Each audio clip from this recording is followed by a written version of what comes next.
Hey, hey, hey, you know what time it is.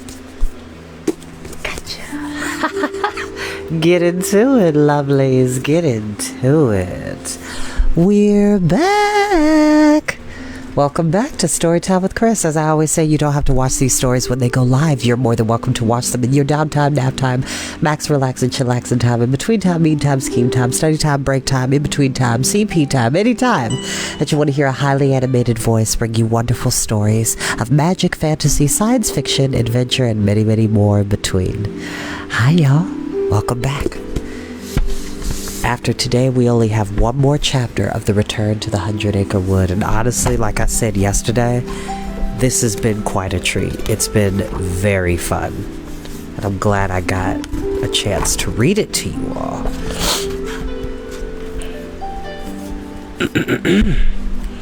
But hello, I hope everybody's having a really good Monday today.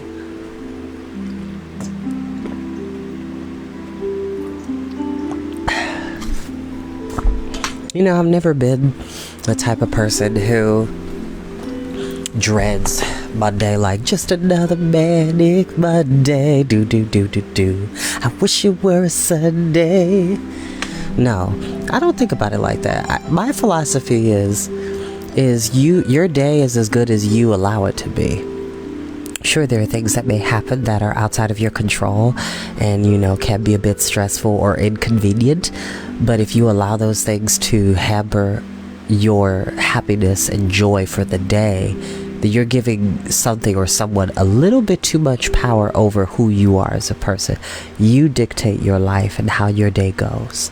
So if you want to have a great day, do your best to make it a great one, or surround yourself with things or people that make that day better or great consistently.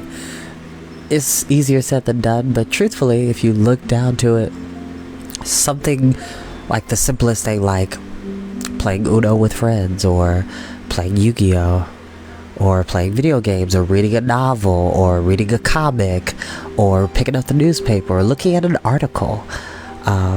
Scrolling is not one of them. Social media scrolling is not an activity that is fruitful.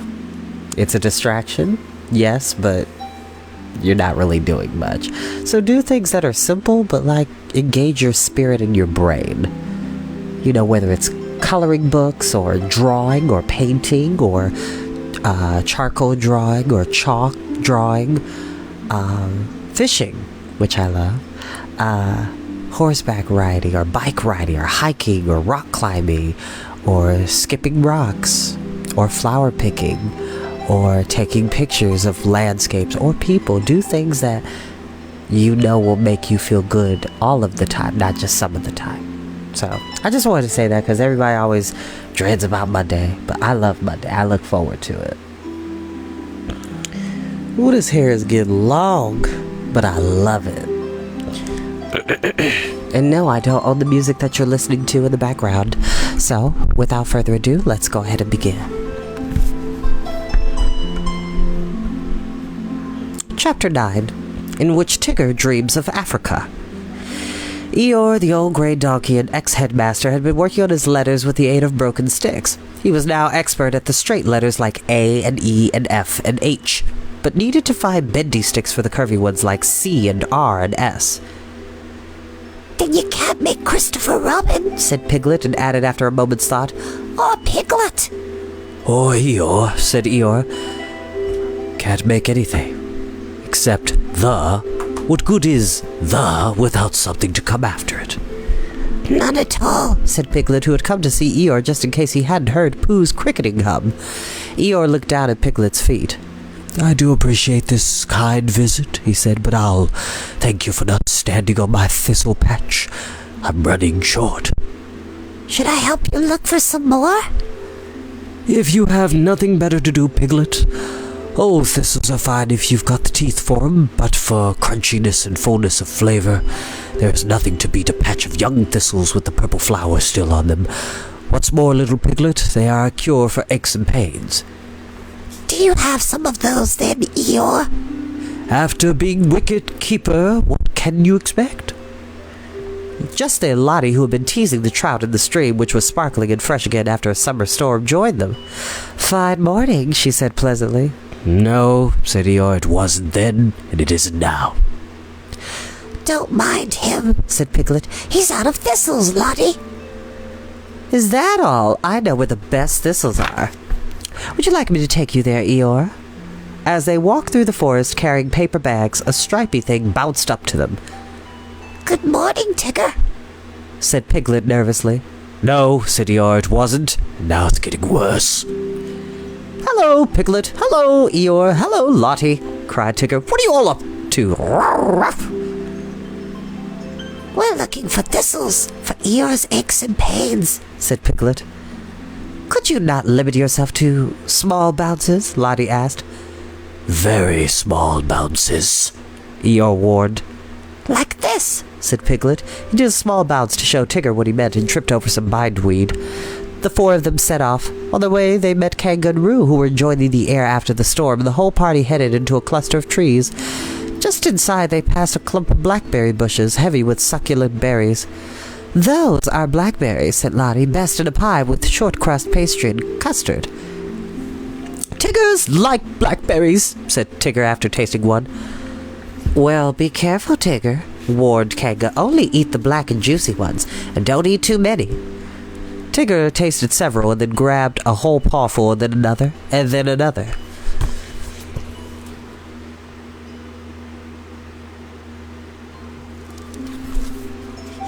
And as he munched, he said something which could have been unless perhaps it was.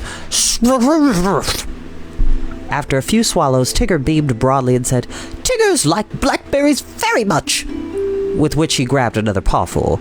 Meanwhile, Eeyore had come to a copious clump of purple thistles and was chewing on one. "Not the best," he mumbled as he chomped away and grudgingly added, "Not the worst, either." When Kanga, Tigger, and Roo arrived home, Kanga said she would make them pancakes for dinner, but Tigger said that he didn't think he would be able to eat any pancakes, so Roo said that he would eat them for him, and he did. When the pancakes had been disposed of, there was an extract of malts for afters, but Tigger said that he didn't think he could eat any of that either. "Not even extract of malt?" asked Kanga. My, that's what comes of snacks before meals." After dinner, Roo brought out the big atlas, which they had borrowed from Christopher Robin, while Kanga darned socks. Roo and Tigger jumped over oceans, conquered nations, and tore off a corner of Madagascar by mistake. Suddenly, Tigger sat back on his haunches and looked down at West Africa, which was spread out beneath his feet. He blinked a couple of times and let loose a magnificent burp.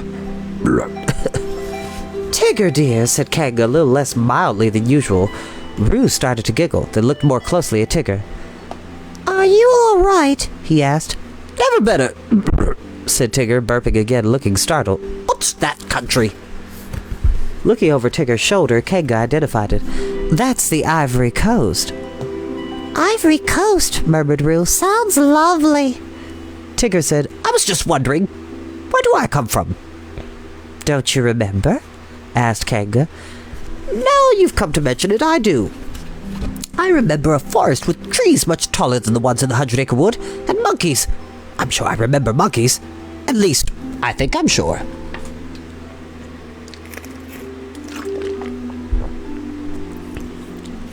"Sounds like Africa," said Kanga. "Now it's bath time and then bed." Oh no, not bath time, cried Roo, which was what he always said. Tigger said nothing. Africa. Africa. It sounded right. Tigger found he could not sleep. He tried lying on his back, but he did not know where to put his legs. He tried lying on his side, but his whiskers tickled. He tried standing up, but only Eeyore could sleep standing up, so finally he curled up in a corner under the ironing board and shut his eyes. But sleep would not come. His skin felt crawly, as if all his stripes were running into one big stripe. Oh, excuse me. Like raindrops on a window pane. But when he opened his eyes to check, he was not at all orange or all black, but just the same as he always was. He did not feel Tiggerish. He did not feel well. He burped and groaned, and finally slipped into a fitful sleep. Then he muttered, "Africa," but his eyes remained shut. I expect he's dreaming of the jungle, said Roo when they found him the next morning still muttering. That's what I expect.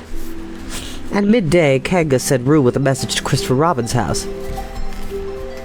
Christopher Robin! Christopher Robin! Cried Rue. Tigger's not well. He's twitching and making noises.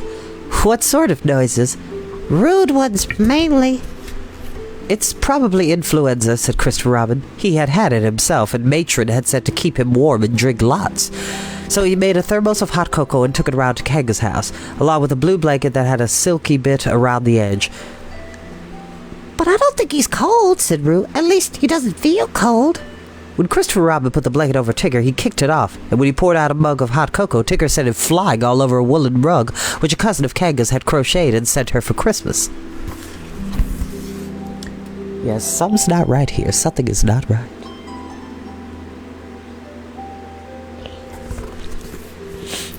Christopher Robin called on Rabbit and Owl. Rabbit said, "Keep him warm and give him cocoa," which was not a lot of help, while Owl brought a black leather bag from which he removed a stethoscope and listened to Tigger's chest. What can you hear? Asked Rue. And can I be Doctor next? No, said Owl, you cannot. All I can hear is drums, but it's probably just his heartbeat.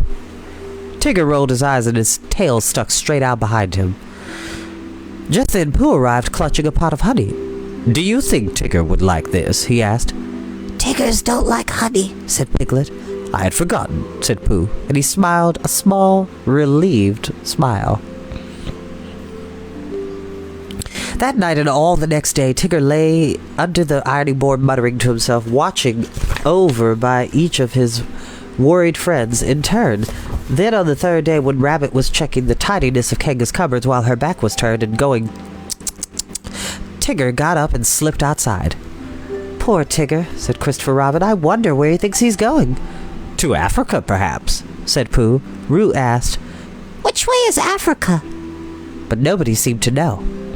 It was Eeyore who found Tigger lying on his back under an oak, staring at the branches.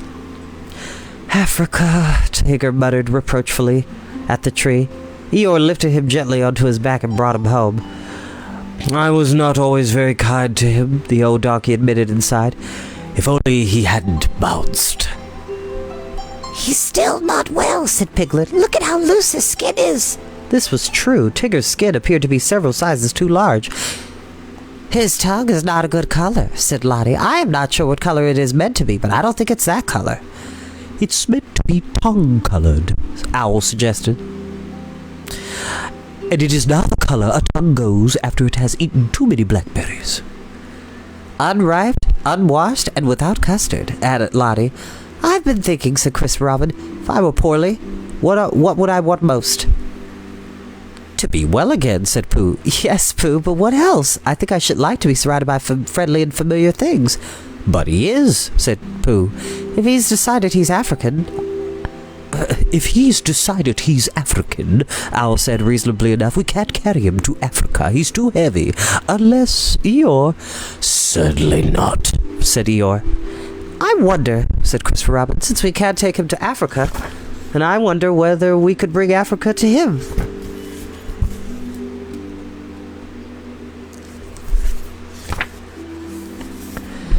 "Africa," said Tigger faintly and burped.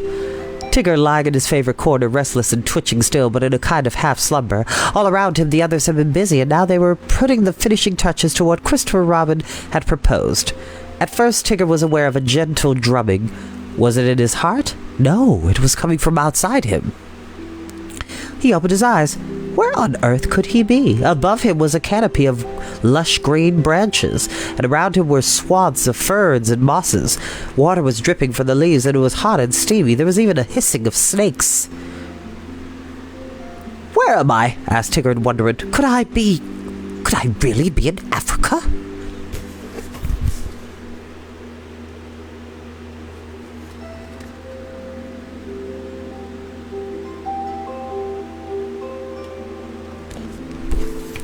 Then Christopher Robin's voice said, "Tigger, you are wherever you want to be. It's called imagination." Tigger closed his eyes and fell happily asleep, which was just as well as might that he did not see Lottie drumming on two upturned waste paper baskets with rolling pins belonging to Keg and Rabbit, or Pooh up a ladder with a watering can, or Christopher Robin tending a fire, or even Rue blowing into the spouts of various kettles to make what he imagined might be snake hisses. From that moment, Tigger's slow recovery began. He began to do bending and stretching exercises, and his burps turned into occasional gentle hiccups. He demanded a spoonful of extract of malt every hour on the hour. Within a couple of days, his skin no longer hung loose. His tongue was the pinkish color proper for a fit Tigger, and his stripes were the brightest and the best to find ever seen in the 100-acre wood, possibly as bright as any in Africa. One morning, a week or so, Roo and Tigger and Piglet were sliding down the water chute when Christopher Robin and Pooh came briskly up to them. Christopher Robin was carrying a big book and Pooh a sheet of handsome blue writing paper. "Tigger," said Christopher Robin, "we have something important to tell you." "Really?"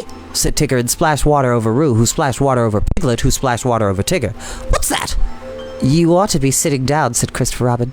"It's sitting down stuff." "Rightio," said Tigger, and sat down twice with a bit of a bounce in between. "Shall I tell him?" Pooh asked. Christopher Robin nodded. "Tigger, you aren't African." "Course I am," said Tigger. "You can't be." "Why can't I be?" "You're a tiger, and there aren't any tigers in Africa," Christopher Robin explained. "Tigers come from Asia, China, and India, and places like that." "And circuses," said Pooh. Tigger thought about all this for a moment. It was a good deal to take in. "Who says?" Christopher Robin opened the big book at a place he had marked with a slip of paper. "The encyclopedia does." Then he looked triumphantly at Pooh. "Bears don't come from England." Christopher Robin smiled and said, "Well, there's one here, and there will always be. Pooh Bear." "Am I the only one?" asked Pooh. Christopher Robin thought for a moment. "Well, maybe not the only bear in England," he concluded, "but in all the world, you are the one and only incomparable Winnie the Pooh."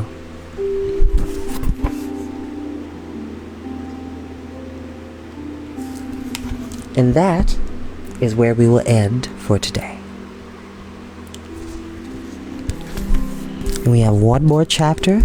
We're going to move on to our next book next week, which I am taking my time to reveal. So, as always, y'all, take the time to enjoy your day, relax yourself, surround yourselves with simple things that make you happy, and enjoy the day and life. I love you all, and I'll see you next time. Bye-bye.